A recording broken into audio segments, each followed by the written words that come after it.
Mid-day ষ্টুডিঅ'ত মই ৰশ্মিতা গোস্বামী আৰু যোৰহাটত ইতিমধ্যে উপস্থিত হৈছে প্ৰিয়ংকা গান্ধী নিৰ্বাচনী প্ৰচাৰৰ বাবে ইতিমধ্যে যোৰহাটত উপস্থিত হৈছে প্ৰিয়ংকা গান্ধী দুদিনীয়া ভ্ৰমণসূচীৰে অসমত উপস্থিত হৈছে প্ৰিয়ংকা গান্ধী যোৰহাট ক্ৰীড়া খেলপথাৰত উপস্থিত হ'লহি আৰু ৰাণা গোস্বামীৰ হৈ প্ৰচাৰ চলাব কংগ্ৰেছৰ শীৰ্ষ নেত্ৰীগৰাকীয়ে কংগ্ৰেছৰ বিশাল জনসভাত প্ৰিয়ংকা গান্ধীৰ অংশগ্ৰহণ যোৰহাটৰ কংগ্ৰেছ প্ৰাৰ্থী ৰাণা গোস্বামী নাজিৰা দেৱব্ৰত শইকীয়া খুমটাৰ বিস্মিতা গগৈৰ হৈ চলাব নিৰ্বাচনী প্ৰচাৰ পোনপটীয়া সম্প্ৰচাৰলৈ লৈ গৈছে বৰ্তমান ভাষণ প্ৰদান কৰিছে প্ৰিয়ংকা গান্ধীয়ে देखिए तरुण गोगोई जी कांग्रेस के नेता थे उनके कण कण में कांग्रेस था और उनके रगों में असमिया संस्कृति और असमिया गर्व दौड़ता था क्या ऐसे कहते हुए प्रधानमंत्री जी ने ये नहीं सोचा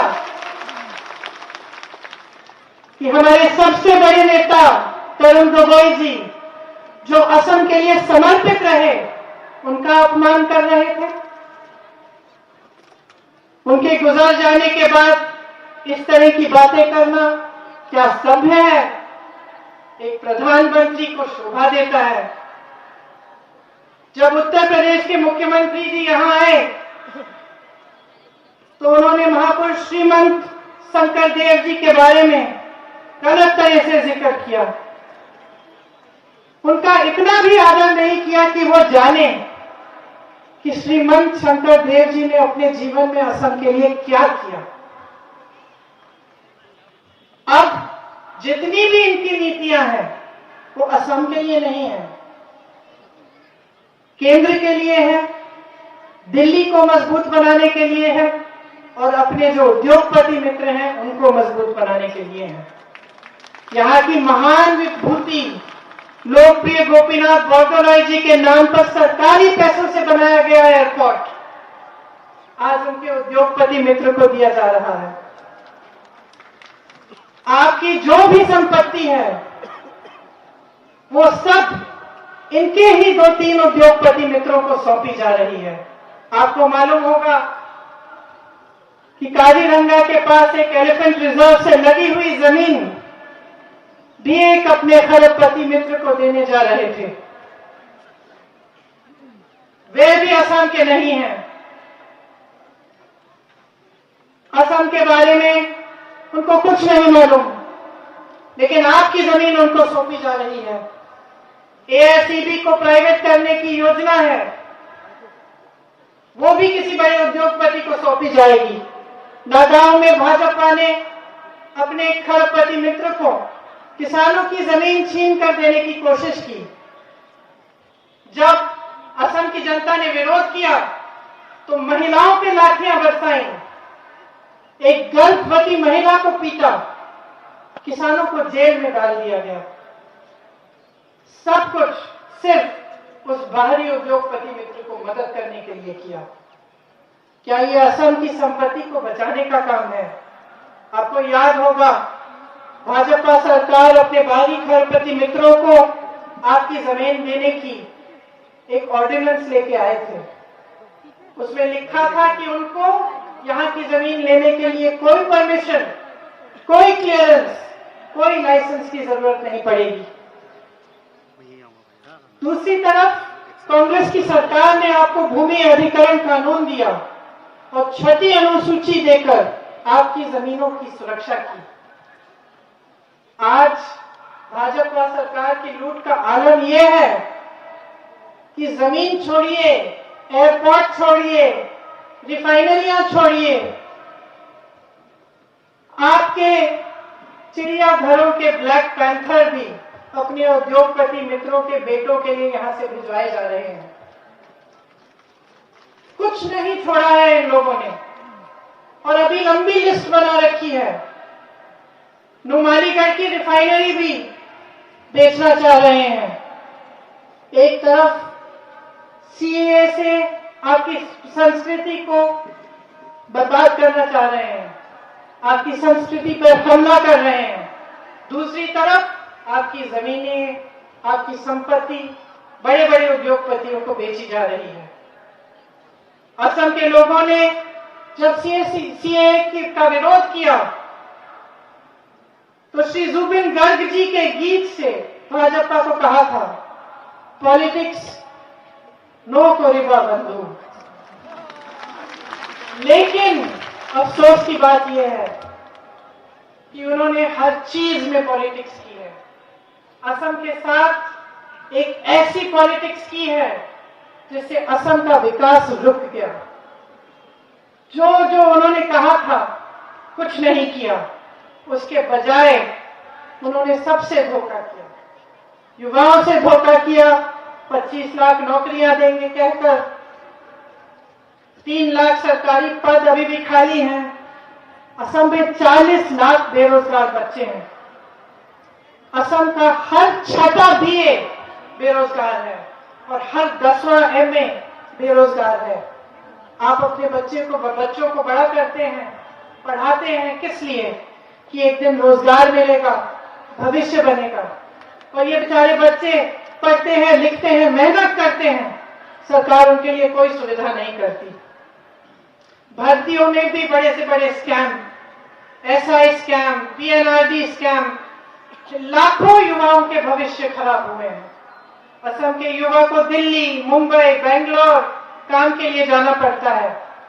वहां पर भी जो भाजपाई विचारधारा के लोग हैं उन्हें ठीक तरह से सम्मान नहीं देते, उनका अपमान करते हैं। आपको ये मांगना चाहिए, जो भी नेता आपके सामने आए, आपको कोई मुफ्त का 2 व्हीलर नहीं चाहिए। आपको नौकरी मांगनी चाहिए, रोजगार मांगना चाहिए, अपना विकास मांगना चाहिए, अपना भविष्य मांगना चाहिए। आपको किसी की चंदा नहीं चाहिए। आप अपने आत्मसम्मान की लड़ाई लड़ रहे हैं। ये चुनाव आपकी आत्मसम्मान की बात है। जिस तरह से युवाओं को धोखा दिया है, उसी तरह से चाय के बगान के श्रमिकों को धोखा दिया है। कहा था कि ट्राइब्स को एक अलग दर्जा देंगे, नहीं दिया। जमीन के पट्टे देंगे, वो भी नहीं दिए। जैसे मैंने पहले कहा 350 की दिहाड़ी देनी थी, वो भी नहीं दी। अब चुनाव आ रहा है, कुछ हफ्ते पहले थोड़ी सी बढ़ा दी, ये दिखाने के लिए कि हम कुछ करेंगे आपके लिए। तो जब ये आपके सामने आकर इतने बड़े बड़े वादे करते हैं कि हम आपका भविष्य बनाएंगे, हम विकास कराएंगे, तो आप इनमें विश्वास कैसे कर सकते हैं? क्योंकि आपका अनुभव रहा है, आपने देखा है 5 सालों में क्या किया गया आपके लिए। जब कांग्रेस की सरकार थी, जब तरुण गोगोई जी की सरकार थी, हो सकता है कि कांग्रेस से भी कुछ गलतियां हुई, लेकिन विकास तो हुआ था असम का। आपकी संस्कृति तो बचाई गई थी। कोई सीए जैसा कानून तो नहीं थोपा गया था आप पे। तो आप मेरी बहनें हैं, आपके सामने खड़े होकर सिर्फ ये कहना चाहती हूं, अपने जीवन की परिस्थिति आपसे अच्छी तरह से कोई नहीं जानता, मैं नहीं जानती। मेरे साथ बैठे हुए नेता भी शायद इस तरह से नहीं जानते होंगे जिस तरह से आप जानते हैं।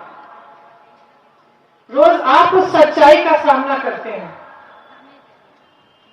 तो जब आप निर्णय लेने जाएंगे, बहुत सोच समझ के लीजिए। कांग्रेस पार्टी ने इस चुनाव में एक अच्छा काम किया है। चुनाव से पहले आपके बीच हमारे पार्टी के नेता आए, पूरे असम में घूमे और जो आपकी मांगे थी, जो आपकी समस्याएं थी, उनको समझने की उन्होंने कोशिश की। उसमें से उनको ये लगा कि 5 ऐसी चीजें हैं जो अगर आपके लिए आप कर पाए जब सरकार में आए तो आपको बहुत सुविधा होगी। तो कांग्रेस ने इस चुनाव में 5 गारंटी तय की है। ये वादे नहीं है, ये खोखले वादे नहीं है, ये झूठ नहीं है, ये 5 गारंटी है कि कांग्रेस कह रही है कि हमारी सरकार बनेगी तो हम गारंटी करते हैं कि ये काम हम आपके लिए करेंगे। क्या है ये 5 गारंटी? सबसे पहले तो रोजगार की बात है। हम 25 लाख रोजगार का दावा नहीं कर रहे हैं, हम 5 लाख रोजगार देने का दावा कर रहे हैं। क्यों? क्योंकि हमें मालूम है कि एक ऐसा दावा है जिसे हम पूरा कर सकते हैं, ये खोखला नहीं है। हम भी कह सकते थे 25 लाख करेंगे, लेकिन हम वो कह रहे हैं जो हम करके दिखाएंगे।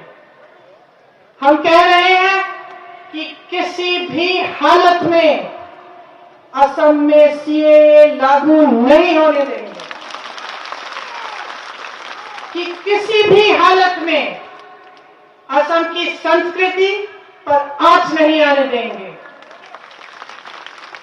कि जैसे कांग्रेस पार्टी के शासन में आपको हमेशा एक अहमिया मुख्यमंत्री मिला है, उसी तरह से कांग्रेस की सरकार आएगी तो आपको फिर से एक अहमिया मुख्यमंत्री मिलेगा, जो चौथी गारंटी को पूरा करेगा। चौथी गारंटी यह है कि हर महीने आपको 200 यूनिट बिजली मुफ्त मिलेगी। इससे कम से कम 1200 रुपए का बचाव आपका होगा। तो हर महीने 200 यूनिट बिजली फ्री मिलेगी आपको।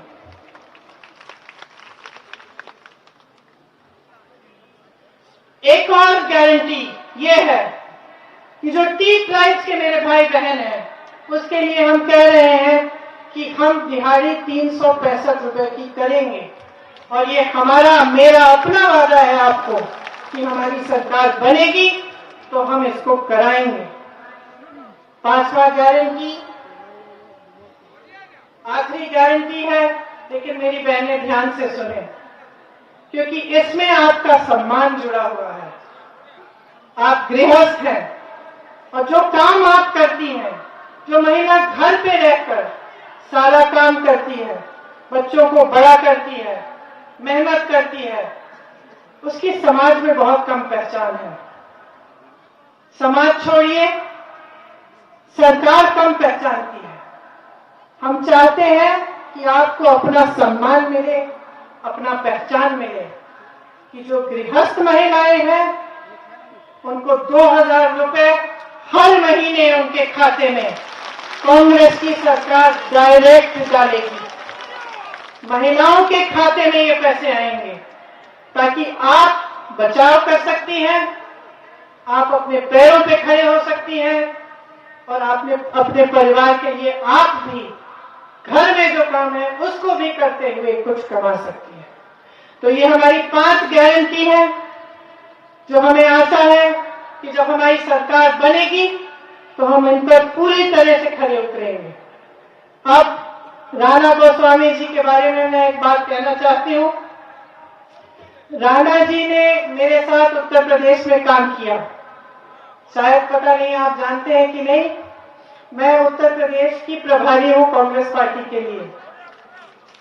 तो शुरू में जब काम करना शुरू किया तो राणा जी सब मीटिंग में आते थे, बहुत मेहनत करते थे और मुझे लगा बहुत मेहनती इंसान है।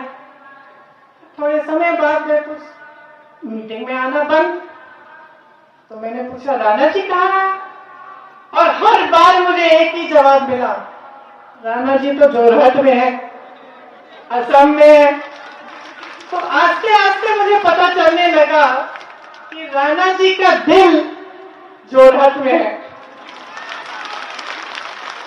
फिर मैं मजाक करती थी उनके साथ कि राणा जी उत्तर प्रदेश में जोरहट में है। हमेशा कहते थे दीदी जोरहट में घर है, मैं जोरहट में ही काम करूंगा। तो मैंने पता लगाया कि जोरहट में काम हो रहा है कि नहीं। तो मुझे पता चला कि खूब मेहनत से, खूब निष्ठा से, खूब समर्पण के साथ राणा जी आपके लिए समर्पित रहे हैं, आपके लिए काम कर रहे हैं। और मैं कहना चाहती हूं कि मुझे बहुत खुशी हुई कि जहां उनका दिल है वहीं उनकी कर्मभूमि है और आज यहीं से वे चुनाव लड़ रहे हैं। क्योंकि मैं जानती हूं अपने अनुभव से, आपको छोड़कर राणा गोस्वामी जी प्रियंका गांधी के पास भी नहीं आएंगे। सबसे पहले राणा जी के लिए जोरहट की जनता है, जोरहट की भाई हैं, जोरहट की बहनें हैं। तो मैं आज इस मंच पर खड़ी हूं इनके साथ मैं आपसे कहने आई हूं कि इनको जिताइए, क्योंकि इनको जिताने से आपको ईमानदार प्रतिनिधित्व मिलेगा, सच्चाई की राजनीति मिलेगी। ये आपके विकास के लिए काम करेंगे, आपकी समस्याओं को अच्छी तरह से समझते हैं और अपने दिल में रखते हैं और सबसे पहले उन्हीं को महत्वपूर्ण रखते हैं। तो आप सब ने इतनी ध्यान से मेरी बातें सुनी। जब वोट डालने जाएंगे तब मेरी बातें याद रखना, क्योंकि मैं कांग्रेस पार्टी के पक्ष में ये बातें नहीं कह रही हूं। मेरी पार्टी है, मुझे प्यार है अपनी पार्टी से, लेकिन मैं आपके पक्ष में ये कह रही हूं कि ये आपका भविष्य है, आपके हाथों में है। आप कांग्रेस पार्टी को सरकार में लाएंगे तो आपका भविष्य सुरक्षित रहेगा। अगर कांग्रेस पार्टी को नहीं जिताएंगे और एक ऐसी फिर से सरकार लाएंगे जो कहीं रिमोट कंट्रोल से चल रही है, जिसके नेता आपके सामने सिर्फ चुनाव के वक्त दिखते हैं, दुख के वक्त नहीं दिखते, तो आप ही का नुकसान होगा। तो मेरी बातें याद रखिए। आप सबने बहुत बहुत प्यार दिया, इसके लिए मैं हमेशा आभारी रहूंगी। धन्यवाद। जय हिंद।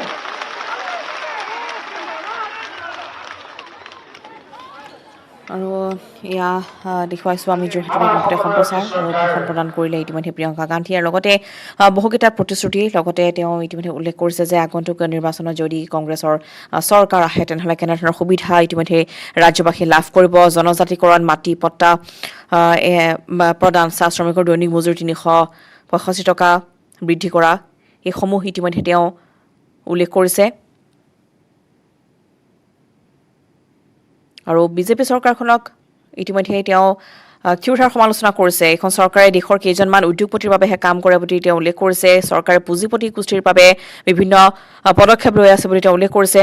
আৰু ইতিমধ্যে ৰেল ষ্টেচন, এয়াৰপৰ্টৰ পিছত চিৰিয়াখানাৰ বাঘ পোৱালিকেইটা উদ্যোগপতিৰ সন্তানক দিয়াৰ পদক্ষেপ লৈছে বুলি তেওঁ ইতিমধ্যে সমালোচনা কৰিছে বিজেপি চৰকাৰখনক। আৰু ইতিমধ্যে আজি যোৰহাটৰ কংগ্ৰেছ প্ৰাৰ্থী ৰাণা গোস্বামী, নাজিৰা দেৱব্ৰত শইকীয়া আৰু খুমটাৰ বিস্মিতা গগৈৰ হৈ নিৰ্বাচনী প্ৰচাৰ চলাই প্ৰিয়ংকা গান্ধীয়ে দুদিনীয়া ভ্ৰমণসূচীৰে ইতিমধ্যে প্ৰিয়ংকা গান্ধীৰ আগমন। যোৰহাটৰ খেলপথাৰত ৰাণা গোস্বামীৰ হৈ প্ৰচাৰ অভিযান, কংগ্ৰেছৰ বিশাল জনসভা। যদি ইতিমধ্যে ৰাণা গোস্বামীৰ কথা তেওঁ উল্লেখ কৰিছে, যোৰহাটলৈ আহি তেওঁ যথেষ্ট উন্নতি কাম কৰিছে, সমষ্টিবাসী ৰাইজৰ হকে কাম কৰাৰ কথা তেওঁ ইতিমধ্যে উল্লেখ কৰিছে।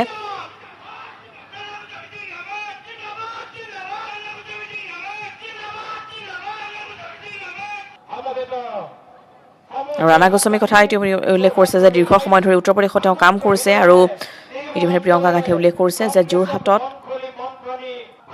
ৰাণা গোস্বামীক যাতে সকলোৱেই সহায় কৰে উন্নতিৰ দিশত আগুৱাই নিয়াৰ ক্ষেত্ৰত।